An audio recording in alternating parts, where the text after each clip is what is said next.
Hello everyone, welcome to another classic toy review here at ScorchedToysAtAnymoon.com. Today we are looking at Yamato's version 1, as it came to be called, 160 Vf-1 toys. The first release in this line happened in October 2001. It was 7,800 yen. It was Hikaru's Do You Remember Love Vf-1A.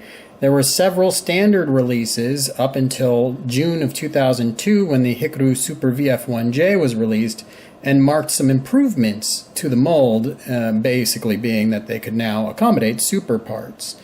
Then we got several more releases through May of 2004 when we had the final release, which was the armored Hikaru Vf-1J. Standard releases came with 4 sets of TV-style missiles, 4 sets of Do You Remember Love box-style missiles, a gun, a heat shield canopy cover for Batroid mode, because this isn't a perfect transformation toy, an extra nose cone plug for fighter mode, a curved antenna for Gare Walk mode, a set of fixed post hands, instructions, and stickers. Beginning with the Super Strike releases, you wouldn't get the 4 sets of TV or 4 sets of Do You Remember Love missiles. Instead, you would get 6 reaction missiles for the toy.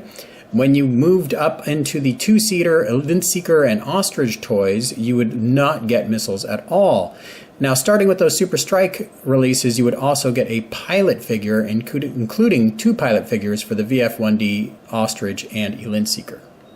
You may have noticed that the reaction missiles have already fallen off my Fokker toy. That would be true, too, if I had put on my Hikaru missiles. They seem to just try to attach via hopes and prayers, and are about as successful as you would expect. So, you get missiles, good luck using them. You may have also noticed some good scrapes. There's lots of paint on here, and it's all easily scratched. In handling these toys, you will find things fall off of them, particularly when you're using the super parts. Here you can see that the pegs that go into the legs just aren't stiff enough, and then the weight of the leg pulls it down, which pops off my leg armor. So, your mileage will vary. Every toy is definitely a little different. It's not quite the standard that we got when Yamato had made it to the V2 releases, where everything is pretty much the same from toy to toy. A lot more variability back in these days. You'll also find these toys yellow fairly quickly. Some releases will be yellowed right out of the box. That usually hints to a poor manufacturing process. These toys have landing gears. The landing gears are just painted plastic. There is no rubber. They do not roll. But they do have nice 3-door construction with translucent plastic bits in the front. That was nice to see. They don't lock in place, so you can't roll the wheels because they don't roll. But if you could, they would just collapse anyways. There's no opening canopy. You can pop the canopy off because you have to for transformation, but that's about it. Early releases did not even include a pilot figure. So while that's a fairly negative place to begin from, let's get a little more negative. Here I have a build quality issue where the chest plate can't collapse all the way because there's a weird piece of molded plastic in there. So a little bit of issue there. Good news, the gun can fit on in fighter mode and you still have clearance for the landing gears. Which again, back in this era, things like that were not necessarily commonplace in toys. They were good to see. You don't have that weird overlapping from the chest sliding mechanism that you had on like early Takatoku toys, and then Bandai, Toynami emulated that. So you have a much cleaner profile in fighter mode, which is great and is kind of the essence of where we saw Yamato go with later releases. It shows that there was definitely some ingenuity going on here, although the execution was fairly poor even for the time. There's no removable covers to show turbine detail, no air brakes, no other gimmicks really, so to speak. Fighter mode holds together very well, and it's very clean from a line and aesthetic point of view. Nose is a little bit sharp, but otherwise everything is pretty good here visually. Again, it doesn't really work so well, but visually, not bad. Head's a little low. One of the cool things about a toy like this is you get to see the first instance of features that later became standard for the industry. Here we have, and that's the VF-1 toy industry, of course. Here we have the booster for super parts. The missiles pop off, and you can then remove the armor bit to show the engine detail. This was not something that happened with the Takatoku toys. This is fairly new. You also had an articulated booster, So again, fairly new stuff there. You also had an attachment that was just a prong that slid into the backpack rather than a big cover that came over the backpack. So all of those things were new, innovative, and very cool. Here we have gear walk mode. But before we get into that, let's talk about the gun a little bit. The gun in the super versions and the two-seaters is a Yamato 148 style gun that extends and the grip comes out. Previous to the super releases, the gun could only collapse like this. The grip didn't do anything, and because of that, we needed to have a much larger recessed area on the forearm.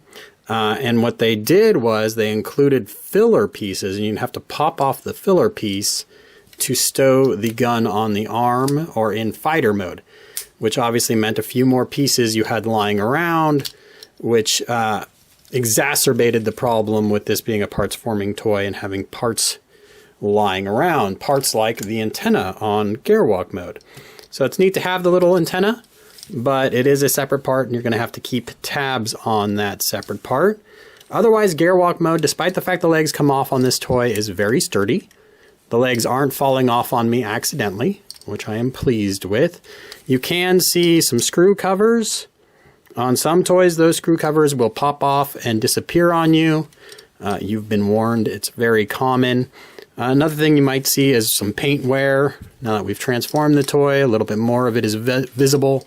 Very common issue because so much of this toy is metal. The legs predominantly are metal. Here you could see this plate up here is metal with exposed metal hooks to connect to the legs. So all of that's good. The other thing with the super releases and later releases is you had the little slots for the boosters. Before the super parts releases, Yamato hadn't really thought of how the boosters would attach. So there are no slots, so you can't take super parts from later releases and add them to the early releases. A little more evidence that Yamato hadn't really thought things through when it came to the super parts is how the super parts attach to the leg. So here's the connector piece that would go on the back. It goes into these two holes right here. But now if I wanted to pivot the leg, I would knock off my leg super part. So that pivot joint there is basically rendered unusable by the super or strike parts. All right, let's continue on and check out Batroid mode. And here we have Batroid mode. I mentioned before there is a separate transformation video and you definitely should check it out because there's some parts forming that goes on that would definitely bum a lot of people out. But when you get here, it does hold together decently enough. I mentioned before that there were separate fists included, some optional fists. To install them, you want to hold the fist out, put the new fist on, just plugs right into place. Same thing on the other side. And then this is obviously the fist that holds the gun. So we put the gun in there. Doesn't hold the gun particularly well, as you've seen there. But let's get that finger in there. Can do an all right job. All right, let's talk about articulation. The head moves left and right, up and down. You have your shoulders, which are a ball joint, and they can rock back and forth and go around. They do run into the chest a little bit. You can pop them off of that internal bar to get a little bit more motion from them. As you can see, things kind of become a little unstable when you do that. You can obviously pivot away from the body, not very far. Well, I guess it's decent. Just twist out the elbow. Elbow goes almost perpendicular, so not great. The hands, as they peg in and out, obviously can rotate around. You have a waist joint, which is always fun to see. There, it got connected to those little clasps on the back, but good waist joint. Obviously, since the legs are not integrated, essentially, you have good articulation there. You can pivot away, which was something everybody always wanted. So remember, this is not a modern toy. This was back in the era when pivoting legs out wasn't common on Macross toys, so that was good to see. Then obviously if you get the wing out of the way, you can come way back, way forward, and you have your gear walk joint, and you have a knee. Knee goes a little less than 90 degrees, actually quite a bit less than 90 degrees.